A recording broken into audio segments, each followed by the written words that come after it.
So Arcane takes place in a single city, Piltover. Piltover basically exists in the Panama Canal in the world of Runeterra and makes a portion of their income by serving as a trade point. The two halves of Piltover are across the river from one another. Colloquially known as Topside, this region holds the main government building, academy, noble class, and other upperclassmen.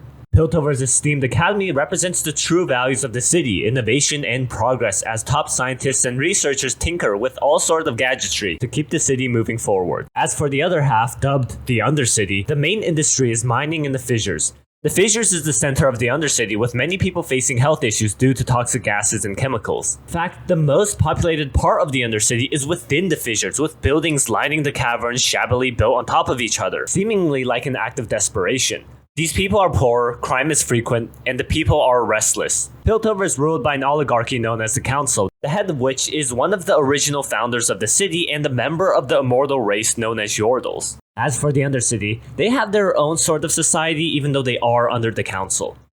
Located in the local bar The Last Drop, the gang leader Vander and his brother Silco lead a brotherly kinship among the broodier half of the city-state where everyone takes care of each other to survive. However, as police brutality is ever so fierce with a neglectful council while constantly living in the shadow of Topside, a sense of nationalism forms. People begin supporting the idea of an independent Undercity, the nation of Zon. As a result, Vander and Silco lead a charge in the Topside with the people of Zon to fight for a better future for themselves. Unfortunately, Piltover's enforcer army is better armed with real guns and leave the scene a bloodbath. Not a single Zonite even made it across the bridge into Topside. It is here where two children, sisters Vi and Powder, are orphaned as they find their parents' corpses as they get taken in by Vander. Vander, upon witnessing the loss of life, shifts his values to disavow any form of violence, as the price of death is not worth any reward in his eyes. He gives up his weapons as he carries the two girls back to Zon. However, Silco is not ready to quit. He is much more radicalized to the vision of Zon and will send as many kinsmen into the battlefield until they scare Topside and win independence for the people. After all, those sacrifices are necessary to get out of literal hell, but Vander sees his brother as far too gone, guiding Zon into a vengeful madness as it's time to snuff out this violence from the social conscience. Vander tries to drown his brother in the caustic beaches of Zon. However, the slippery Silco manages to get away and slip into the darkness, never to be heard from again. Fast forward a couple of years, and Vi is in her late teens as Powder is just getting out of her childhood. Additionally, Vander adopted two other children, the snarky thief Milo and the trustworthy reliable Clagger. On the other side of Piltover, an upcoming scientist named Jace has a big dream to bring magic to Piltover. Saved by a mage as a child, he hopes to bring that beauty to the city he loves. However, the head of the council, Heimerdinger, hates magic, stating it to be too dangerous from his past traumas and the main reasons for founding Piltover to be free from magic. But Jace knows the good magic can bring and ventures forward anyways within Piltover's academy. From the lower house Talus, in charge of hammer forging alongside his wealthy sponsors from the upper house Kiramans, Jace goes through any method necessary to continue his research. This leads to him to procure illegal Undercity technology as he ventures into Zon. He wanders into Benzo's pawn shop, where Benzo's adopted son Echo takes care of the cash register and charges the innocent noble double the price. Sensing his naiveness, Echo follows Jace back into Topside back to his lab. He gives this intel to Vi and her gang, who bring Powder along as her initiation mission. The four infiltrate Topside and scale the buildings to stay out of view from the local police force and make their way back to Jace's laboratory. As they break into the empty workshop and gawk at the gold mine to rob, Jace returns after another run into the Undercity. In a hurry, Vi blocks the door as the crew scramble to get anything valuable before they leave. Powder, in a panic, takes some mesmerizing crystals into her pocket before running off, unknowingly dropping one. The crystal cracks and explodes with latent arcane energy, which blows up the entire building. Alarms blasting, cover blown. The four kids have no choice but to run back through the Undercity through the main streets of Piltover, chased by enforcers. It isn't their first run-in with them, however, and they duck through a trash chute to throw them off their trail.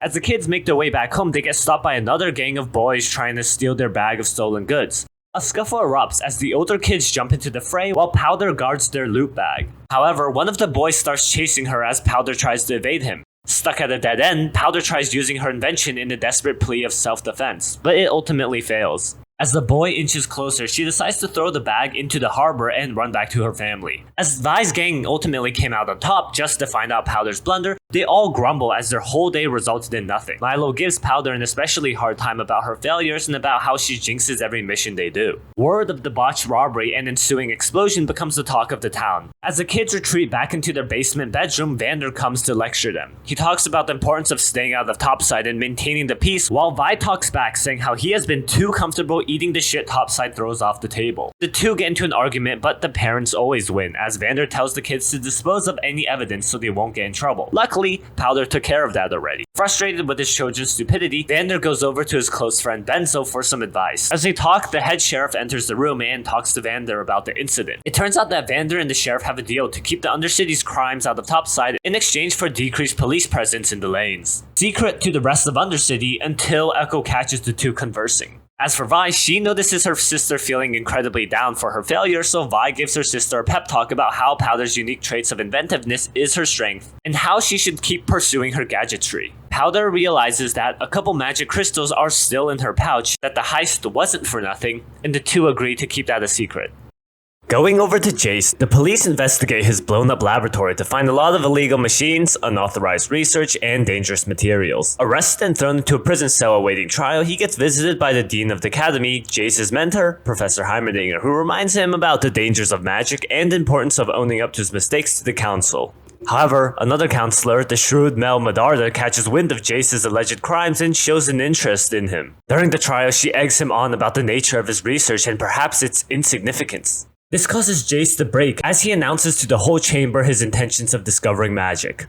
As Jace recounts his experiences and draws the eye of Heimerdinger's assistant, Victor, Heimerdinger himself has enough of Jace's ramblings and cuts his speech short, redeclaring Piltover's values to heed away from the Arcane. About to be banished, Jace's mom steps up and pleads that her son is not in the right of mind, and instead Jace is expelled from the academy and put under his mother's care. Later, Jace is furious at his mother's disregard for his dream as he charges out to seek help from his sponsors again.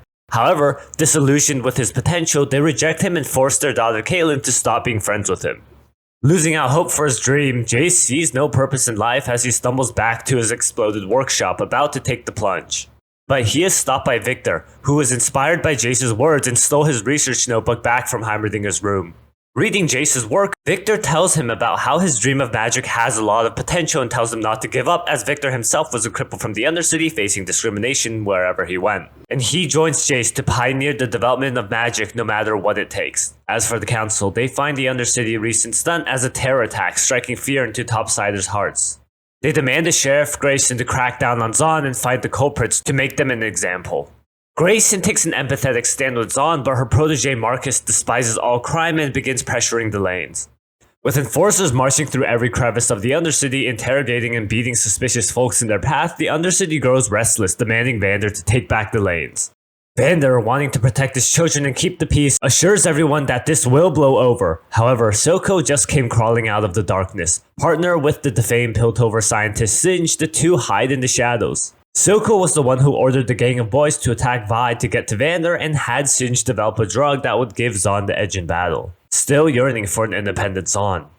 Sensing this moment of vulnerability for Vander's influence, he strikes a deal with Marcus in exchange for information of the culprits and a little bit of cash. Marcus could see justice through and arrest the kids or Vander, knowing that Vander would rather give himself up. Fueled with his sense of justice, Marcus storms into the last drop to confront Vander and search the bedroom. However, the kids hide away and the Enforcer turns up with nothing, and in a fit of rage, Marcus threatens the entirety of the Undercity for desecrating the city he lives in. Vi, after watching her sister nearly get caught by an Enforcer and learning of Vander's deal with them, rushes to confront her adopted father about his cowardice and the necessity to fight. Bloodlusted, she declares her wishes to give her sister a better future and sees no hope for that of Zahn if they continue to live like this. Vander then brings Vi back to the bridge her family died at as they stare at their memorial. Vander teaches Vi about the cost of war, that everyone loses and the reward isn't worth possibly losing her sister. Internalizing Vander's ideology, Vi asks her father about what they should do to prevent another conflict. To no good answer. As the people of the Undercity can be halted no longer from erupting into battle and the sheriff reprimands their subordinate for driving them into war, they receive good news. Vi sent a message to the sheriff that she's turning herself in for everyone's crimes and Powder's safety to keep the peace. Vander figures out what Vi just did and returns to his dealing spot to find Vi. He tells her about how proud of her he is and he will always love her. Then, just as the enforcers arrive, Vander locks her in Benzo's basement and turns himself in on behalf of his children. Accepting this deal, Grayson starts taking him back to Piltover until they get ambushed. Soko pops his head out, convincing the boy to take a dose of his newly developed shimmer to turn into a monster. In the blink of an eye, he kills Grayson, Benzo, and all the enforcers. Marcus, in desperation, tells Soko that this wasn't what they agreed upon, as Soko tosses him a bag of coins, setting the tone for their future dynamic. Then, the monster knocks out Vander and takes him back to Soko's hideout as Marcus wallows in regret, as Vi watches helplessly. Echo, ever the pragmatic, witnesses the entire incident and stalks Soko back to his hideout. He comes back to let Vi out and tells her the location. Vi, whose world is shifted upside down, decides to save the only family she's got. She rushes back to Powder and the boys and prepares to infiltrate Soko's hideout. The boys are determined to join her, as Vander is their father too. Powder wants to join in as well, but Vi, fearing for her safety, tells Powder to stay back and the three set off. Powder, drowning in her weakness and failure, has a mental breakdown until she accidentally drops the stones and realizes that they were what caused the explosion earlier, and that she can help everyone as well. She prepares all her materials and sets off to follow in her sister's footsteps. Back to topside, Jace and Victor spent all night drawing out the calculations and figuring out how to realize the potential of magic within these stones. However, Jace's equipment will be destroyed tomorrow, so Victor convinces Jace to break into Heimerdinger's research lab together to prove the possibility of magic. As they sneak into the council chambers, they are caught by Mel again, who, through some bargaining with Jace, gives them leeway as she's interested in Jace's potential as well. The two stooges get into Heimerdinger's office and begin stabilizing the crystal and finally succeed. But the bright nature of the crystal draw attention from the enforcers outside the building. Door barricaded. The enforcers led by Heimerdinger try to break through as Jace taps into his memories of the mage's movements and his calculations checked over hundreds of times as he calibrates the crystal and encodes the rune matrix needed to successfully cast magic. In a bright flash of energy, the door bursts open as enforcers, Heimerdinger, and Mel enter. To their awe, Jace successfully casted the first half of the mage's spell, resulting in everything in the room to lose all sense of gravity, floating gracefully in the air. With his conviction secured, the bright-eyed Jace declares that this will be the beginning of a new era of Piltover, the era of Hextech, as Mel smiles knowing her gamble paid off, and Heimerdinger remains conflicted at the sight of magic. Soko takes Vander to his abandoned factory hold, showing him the ruthless crew he's managed to scrap together these years and telling Vander that he now has Shimmer, the key to scaring Topside to give Zon peace. Vander, ever the pacifist, talks Soko down again from his path. Soko tells Vander about how he has forgiven his brother and just wants to work together to lead Zon into glory. But Vander sticks to his guns and disavows losing more lives to Soko's disappointment, who locks him in a chair as he begins Plan B. Vi's gang make their way over to find everything surprisingly empty as they discover they restrained Vander. As Vander wakes up, they realize they walked into a trap as Soko slow claps with his minions around him, declaring today the day where Vander dies with his children, never to be seen again. Stuck on opposite sides of a bridge, Vi orders Clagger to find a different way out, while Milo unlocks Vander's locks as Vi puts on Vander's gloves as a last stand to buy them some time. Vi, faced with countless goons, unleashes her years of training and latent potential as she manages to knock out fully grown adults one by one on the chokehold. During this, Powder makes her way to the party and climbs up to get a vantage point. As Vi is fighting, Soko's right hand Savika decides to take out Vi but is stopped by Soko, who gets the boy to take Shimmer again. As the monster reawakens, he lusts for a rematch with Vi for her to find herself completely outmatched. Vi crawls back to where Vander is held and slams the steel door as a last result while Powder watches the crew's desperation. Milo unlocked half of Vander's restraints as Clagger breaks the wall to get them out, all while the monster is slowly tearing apart the steel metal door. Deciding it's her time to shine, Powder throws all the magic rocks into her newest invention as the monkey bomb slowly walks towards the monster, smashing the crystal in between its symbols. In the moment of hope, Milo unlocks Vander's last lock as he stands up, and Clagger has cleared the passage for everyone to escape. Just when everything was going to be okay, the monkey bomb detonates. To Powder's amazement as her invention finally worked, the first crystal explodes and completely knocks down the metal door, but also blowing the Shimmer monster back. The shockwaves of the explosion barrel towards Soko as Savika pushes him out of the way to lose her arm. Sparks from the explosion ignite the Shimmer residue on the floor, which travel into Sinch's laboratory and erupts in a bloom of flames. The extra crystals within the monkey bomb get flown into the room holding Vander, which detonates and knocks out Clagger and smashes him into a wall, instantly unconscious. A metal beam from the door plunges into Milo's chest and pins him against the same wall as the ceiling caves in, burying the two boys. Shockwaves blow Powder back from her balcony as it throws her into the water below. After the chaos is over, Vander wakes up to notice the lifeless arm of Milo peeping under the rubble, the metal door crushed upon a crying Vi, and himself buried under concrete. As the remnants of Soko's men charge forward to finish the job, while the monster backs them, he resolves the willpower and adrenaline to pick himself up and fashion some knuckle dusters to protect his family. This is no moment for pacifism. He easily dispatches of the men and stands toe-to-toe with the beast, exchanging blows and seemingly evenly matched until Soko comes out underneath the smoke to stab Vander from behind. In a rage, Vander turns around to choke his brother out, as he gets stabbed again in the chest as his strength slowly leaves his body. Soko throws the limp Vander down into the flames and shimmer storage below. Vander, still conscious, hears Soko ordering the shimmer monsters to kill the survivors, and Vander once again trudges through the pain to grab the mysterious purple capsules around him. As the monster searches the survivors to find a broken Vi underneath the plate, he effortlessly lifts the steel and is about to finish the job. Suddenly, the whole building shakes as roars echo through the entire burning building, and the Shimmer Boy was hoisted into the air by a huge, monstrous, hulking figure who chokes out the inferior demon. Resembling Vander, he catches a glimpse of Vi before succumbing to his feral instincts. Seeing Soko's figure through the smoke, he directs his anger towards his estranged brother, before feeling the building shake again, as Soko disappears into the smoke while Vi crawls desperately away.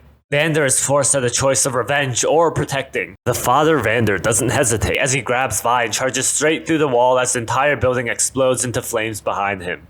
Vi, realizing what her father has done, wakes up to see what's left of Vander slowly dying. In his last words, he tells her to take care of Powder as he goes limp for a final time, done protecting his family. Vi cries out as the cheerful Powder rounds the corner and celebrates the success of her monkey bomb. Horrified, Vi looks at her sister in shock as Powder realizes she just killed her entire family and starts breaking down. Vi yells at her sister for not listening to her and causing all this death and destruction, and out of impulse strikes her and pushes Powder to the ground. She grabs her face, ready to berate her again, but ultimately realizes what she's doing. Her sister sniveling in her hands. In the moment of clarity, Vi backs off to cool down and begins walking away as her sister begs her to stay, crying that Vi is everything she has left. Vi trudges along, however, and ducks into a nearby tunnel to recollect her thoughts. That is, until she sees the figure of Soko standing over her broken sister. As she tries to go over and protect her, she is stopped and kidnapped by Marcus before she could rush back to Powder. Now, Soko stands over the little girl curiously and squats down to talk to her, about to put her down until Powder tackles him out of anger, but then gives up. She says how her sister left her, how she doesn't consider her family anymore. As Soko looks over the dead corpse of Vander, he sees himself in the girl. In a surprising twist, he hugs her back, saying that the both of them will show them all. So there's a time skip over this period. Caitlin Kiraman decides to be an enforcer. Jace gets reinstated directly under the Council for Hextech Development, primarily creating the Hex Gates to revolutionize Piltover's trade. Vi gets locked up to satisfy the Council and reinstate peace. Marcus gets a daughter and becomes sheriff, but is forced to live under Soko's thumb to cover up evidence of his crime syndicate. Powder changes into Jinx and blossoms into her capability in battle with her inventions and marksmanship. Savika gets a metal shimmer arm, Victor's limp gets worse and begins coughing, Soko develops his drug empire and transforms the undercity of Zon to become much more industrial and ridden with inequality. And Echo establishes a community to hide away from the drugs and cannibalistic capitalism swarming the undercity. We tune in to Progress Day as Heimerdinger tells Jace that the Progress Day speech is now left up to him, nominated by the entire council for pushing Piltover into new heights. During the festival, he hangs around the Kiraman booth showcasing the Hexgate before leaving to his laboratory. He and Victor have been working on the next era of Hextech with polished reinforced crystals that are safe to handle and allow Hextech to function in anyone's home. As Heimerdinger watches, he notes the danger of feverish progress and tells them to go through rigorous testing for a decade to make sure society wouldn't get disrupted. Meanwhile, Echo's gang of Firelights attacks Soko's shimmer smuggling operation. As Jinx defends her payload, she sees someone who looks like Vi and has a mental breakdown, failing to secure the cargo and shooting on her own men. Caitlin goes to investigate the aftermath and finds an abandoned goon, but is stopped short by Marcus, who gives her the graveyard shift for abandoning her post. Meanwhile, Savika reports the failure of the mission to Silco and blames Jinx, and Soko has a talk with her, telling Jinx to cool down in her hideout. Jinx's paranoia of Soko leaving her goes haywire as she devises a way to win him back. Cut back to Jace and he attends a noble party hosted by Mel, who explains to Jace her high hopes for him and whatever he showcases during the speech. During the speech though, Jace pussies out and listens to Heimerdinger and hides away his inventions, disappointing both Mel and Victor. During the speech, Jinx takes the moment to break into Jace's lab and steal a hex gem and hex tech notes. During her graveyard shift, Caitlyn notices a burning building which draws enforcers inside to be blown up as a trap by Jinx. Jinx heads back to the Undercity with the hex gem to hold her own Progress Day festival as she presents the hex gem to Soko, who realizes that this is the edge Dawn needs to obtain independence. The following day, the council discussed the recent terror attack and missing hex gem, to which Jace showcases his resolve in protecting his invention. Mel takes the moment to manipulate the council to grant him the 8th seat. After that, Jace visits an injured Caitlyn, who sees the recent attack as the last bit of a puzzle, proving the existence of an underground crime mastermind that secretly runs the Undercity. But she needs concrete proof to make Marcus believe her, not knowing that he's a double agent. Jace tells Caitlyn her parents are worried for her safety and got her booted from the enforcers. So close to the truth, however, Caitlyn continues her investigative duties and goes to Stillwater Prison to interrogate the crony she found earlier. To her shock, he was taken out by another prisoner, and Caitlyn has a hunch to talk to whoever did the injuring. There, she meets the fully matured Vi in her prison cell, cracking concrete with her fists. As Caitlyn talks to Vi, she learns that Vi knows a lot more about the Undercity than Caitlyn does and lets her go with an order from Jace for the two to get proof of Soko's rule. As Vi gets her first breath of fresh air, she parkours back into her home playground and steals some clothes for Caitlyn to blend in. Vi stops at the local fish joint while Caitlyn complains about the mission until the owner tips them off to where they can find information safely out of Soko's sight. Vi and Caitlyn then head towards the brothels as Vi gets Caitlyn distracted to keep her out of harm's way and learns about everything that's changed in the other city from the brothel head. She tracks down Savika as Soko's number 2 and stalks her until the perfect moment to strike. She jumps Savika in the last drop and the two duke it out, but Vi ultimately comes out on top until Savika tells her that the true state of her sister staying loyal to Soko. This surprises Vi and gives Savika an opportunity to stab Vi, but Caitlyn intervenes and gets Savika to retreat. For Jinx, she gets ordered to work on the hex gem and starts trying to stabilize it. However, the magic wisps reignite her trauma and she comes back to her old hideout to resolve her inner issues. This proves fruitless as she lets out her anger and newfound strength only to be found inferior to the Vi of the past. So she turns to Soko, who teaches her the importance of embracing her new identity of Jinx and forsaking the weak girl from her past. With the newfound confidence, Jinx eventually gets the hex gem to stabilize. Over in topside, Jace, as the new counselor, is muddied with security affairs. In the Hexgate, he orders Marcus to dig through the Hexgate records to find a bunch of illegal smuggling transactions, condemning the waste of time in politics as he coughs up blood, but the Arcane within the Hexgate speaks to him. In the trance, Victor gets a vision to design the Hex Core, an adaptive living rune matrix that adapts to its surroundings to perform freeform magic. Jace sends enforcers to interrogate the nobles that engaged in illicit transactions, many of whom concern the other counselors. Mel meets with Jace in the Opera House to discuss the power Jace holds and how his recent escapades have made him a political target. To counter this, Mel suggests Jace engage in corruption, to which he complains about but ultimately obliges it. Jace strikes deals with the major noble factions and the other counselors for special access to the Hexgates in exchange for good relationships, and Jace begins to amass political power with Mel's tutelage. Then Mel seduces Jace after the opera bargaining to get him under her control. As for Victor, he tinkers with every possible rune combination but fails until he coughs up blood again and passes out. This time, the Hex Core picks up a drop of Victor's blood and absorbs it, tuning its internal machinations to be adapted to Victor's flesh. Victor wakes up in the hospital with Jace at his side, who left Mel's bed after hearing the news, and tells Victor he has a limited time to live, but it seems like Victor already knew this. As Marcus meets with Soko to discuss the recent enforcer death, Soko threatens his daughter if he were to step out of line and gets Marcus to pin the attack on the firelights. And eventually, Savika makes her way to Soko to report that Vi and Caitlyn are in the other city as Soko freaks out and sends all his men out to kill them, hiding this from Jinx. The next morning, Jace meets with Mel as she's painting, apologizing for leaving her alone as Mel talks about being outcasted from her family. In the meantime, Victor talks to Heimerdinger about death and legacy, to which Heimerdinger's point of view as an immortal doesn't help at all. Victor returns to the Hex Core and stares at it, seeing that something about its movement, color, and behavior to be off. He touches it just to receive another vision from the Arcane. As for Jinx, just off the high of rediscovering Hextech, stumbles into the last drop to squeeze some information out of Chuck, to find out that Savika is chasing some girls. Curious, Jinx hides away in Soko's meeting room to ask about that personally. Vi and Caitlyn are chased around the Undercity until they make it to a different fissure as Vi tumbles down in an injured state to seek refuge in her old home. This action throws Savika off their tracks as she heads back to Soko's room to report that they lost the pair. However, Jinx turns around in Soko's chair and Savika triggers Jinx's trap and is knocked out. As she is slapped away, Jinx interrogates her as Savika lets it slip that Vi is alive, but not for her but to buddy up with an enforcer to take back the Hex Gem. Jinx doesn't know whether to believe this or not. As for Soko, he senses Marcus's lack of initiative and pays a visit to his abode with his henchmen crowding around his daughter's room to send a message. Back to Victor, it seems the Hex Core gave him visions to discover the life-adjacent properties of Hextech and show Jace its ability to transmutate plant matter, but every sample dies immediately. Jace then brings the Heimerdinger in to help, who literally shits his pants at the sight of the Hex Core and bitches about destroying it. Jace then defends his machine knowing it's Victor's ticket to a cure. Conflicted, Jace lets his anger out through paperwork as Marcus reports to him the Firelight's involvement with the Hex Crystal.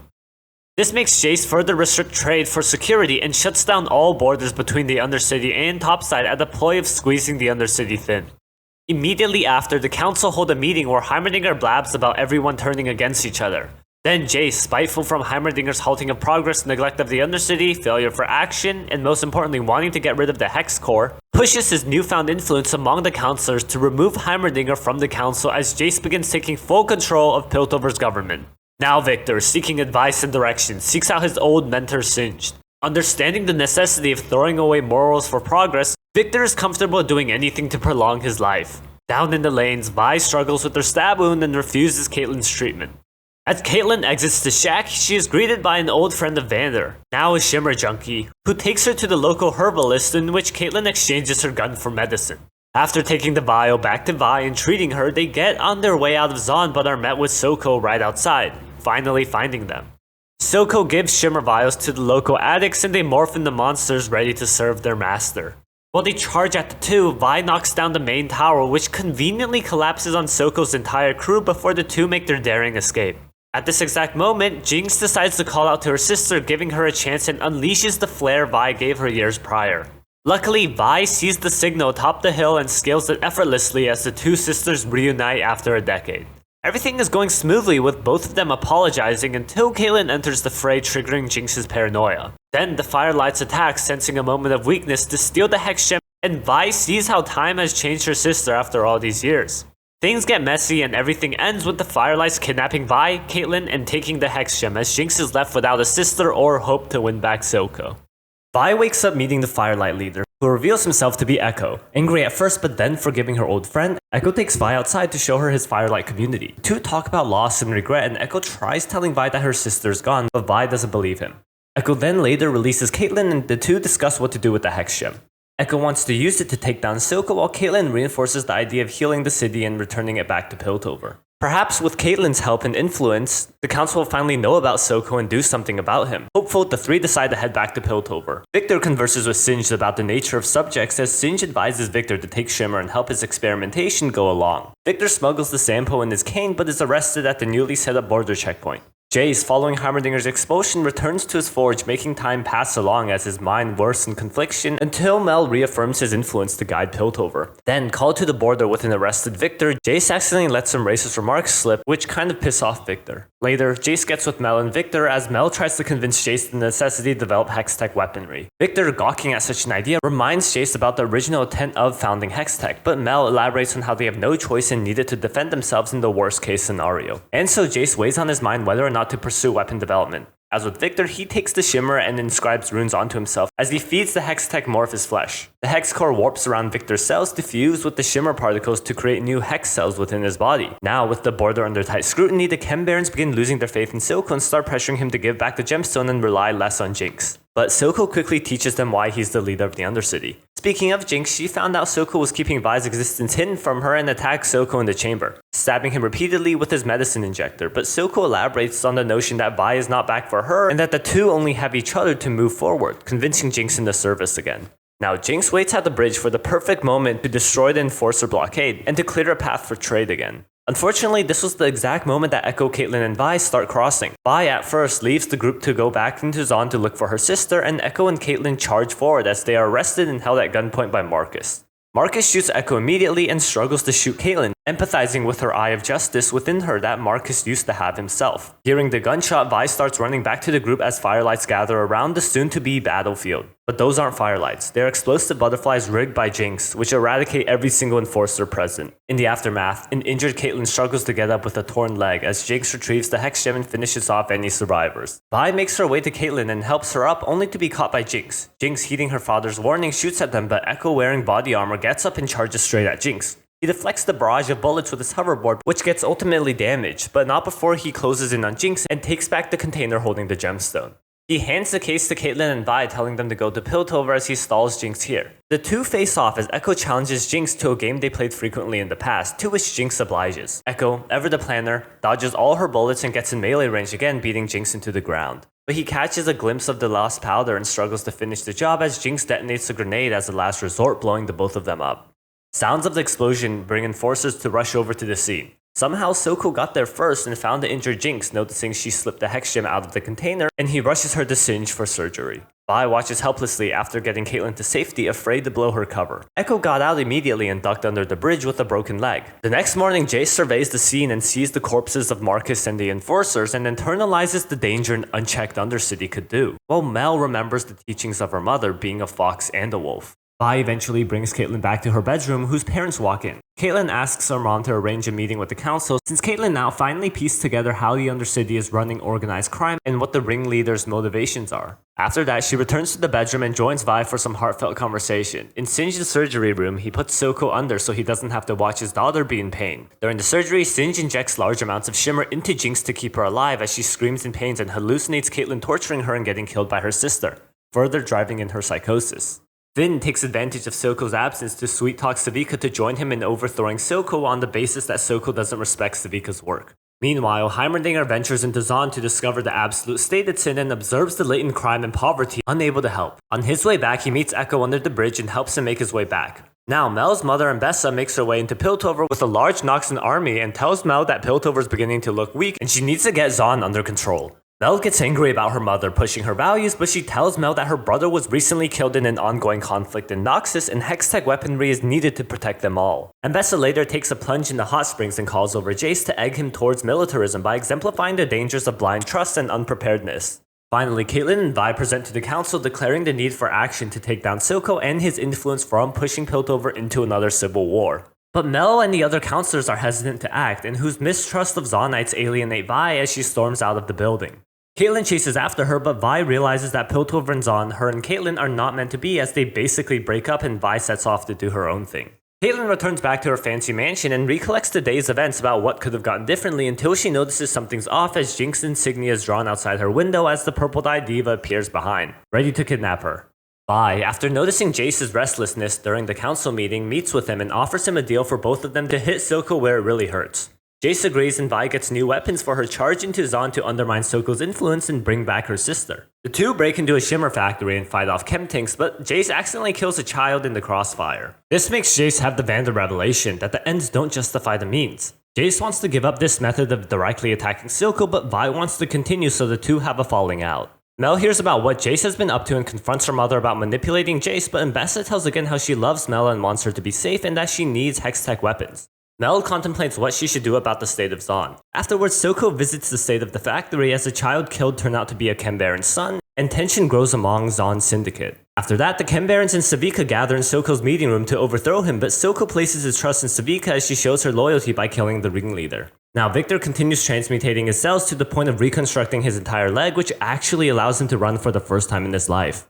He continues morphing his whole body but runs out of shimmer. Victor decides to continue the operation anyways until his assistant barges in and tries to pull him out, which kills her and gets her absorbed by the hex core. Victor wakes up to her ashes, notes, and clothes scattered around the floor. Reading into her notes, she found that she was attracted to him and was trying to help him make the world a better place. Victor then faces a huge wave of regret, focusing only on science and prolonging his life, that he neglected everything else going on around him. So Victor decides to destroy the Hex Core, but the Hex Core is way too sentient at this point and unleashes a magic attack on Victor, which takes away the usage of his reconstructed leg. So Victor collects his assistant's ashes and goes back up to his clock tower to scatter her remains and contemplates jumping. Then Jace interrupts and tells Victor that life and dreams don't always go as planned and they both made grave mistakes along their journey. This results in Jace meeting with Silco to discuss giving Zon independence in exchange for Jinx. Deeply conflicted, Soko consults the statue of Vander and laments about how, just like Vander, the decision between family and independence is a tough one, as Jinx eavesdrops and assumes Soko will turn her in. We then see Heimerdinger and Echo make their way back to the Firelight hideout, where Heimerdinger is amazed at the contrast of the life blooming here compared to the rest of Zaun, as Echo teaches Heimerdinger the importance of living in the moment. Vi continues on her journey of attacking Soko's operation by jumping Savika again in the last drop. This time, Savika is upgraded with a sword and Vi was about to lose. She remembers Vander's words and remembers her purpose to ultimately protect Powder, as her Hextech gloves activate to form a shield which catches Savika off guard. This allows Vi to rip off Savika's arm and knock her out unconscious. Tired after the fight, Jinx ambushes Vi and takes her. Jace brings Victor to the council chamber and announces his peace deal with Soko to the council at the price of an independent Zaun, as every councilor erupts in outrage. Back to Zaun, Vi wakes up to be tied to a chair as Jinx asks her what she truly values. Vi answers saying Jinx, which makes her happy as she brings out a hogtied and gagged Soko, telling Vi how he was going to sell her out. Jinx then tests Vi by bringing out Caitlyn and getting Vi to kill her to prove her dedication to Powder, but Vi refuses. She says that the both of them can just leave together and start all over, but it seems like Soko has something to say. Jinx undoes his gag and Soko berates Vi that she abandoned her once and can do it again, that everyone betrays them. Only he and his daughter can rely on each other and that he was never going to give her up. Then Caitlyn undoes her knot and holds Jinx at point blank to arrest her, but Jinx easily puts her out of commission. Then Vi, out of options, tells Jinx to remember who she was, Powder, and reminds her of her old family and friends. This brings back Jinx's old trauma and she has a mental breakdown, collapsing to the floor, while Soko, seeing his daughter being in pain, grabs the nearby pistol to shoot Vi. But instinctually, Jinx senses the killing intent and moves automatically to eliminate the threat, which results in her firing strays at Soko. She then realizes what she's done and runs up to her dying father, who reinforces the idea that Jinx, even though she makes mistakes, is the best thing he's ever made and that she is perfect. Now losing the only person that embraces the Jinx side of her and his dying words reaffirming her individuality, decides to sacrifice herself. If Jinx is perfect, then I will become Jinx and honor his legacy and dream. Although Powder might get love from Vi and Echo and Zaun, Jinx is who she is and she shouldn't change that. Just as Jace convinces the entire council to agree to peace, just when Mel gives up her Noxan heritage to put Piltover in a vulnerable position for some resolution, just when Zaun is about to get independence, Jinx takes the Hextech rocket launcher she spent all season building and aims it at the council chamber. As the last bits of Powder cry out, Jinx shoots the rocket, whose energy evaporates those tears as all of Zaun's rage manifests to deliver 200 years of abuse back to the sender. That's Arcane Season 1. Hope you guys enjoyed. I wonder how many new people are coming here after watching the trailer and not remembering what happened in Arcane Season 1. To all of you guys out there, you guys are normies, and don't worry, you can come to my channel and learn all about Arcane and become a mega fan like me. Alright, I'll catch you guys in the next one. Make sure to comment, I read all your comments, and that's what allows me to keep on going, so yeah. Have a nice day everyone, bye bye.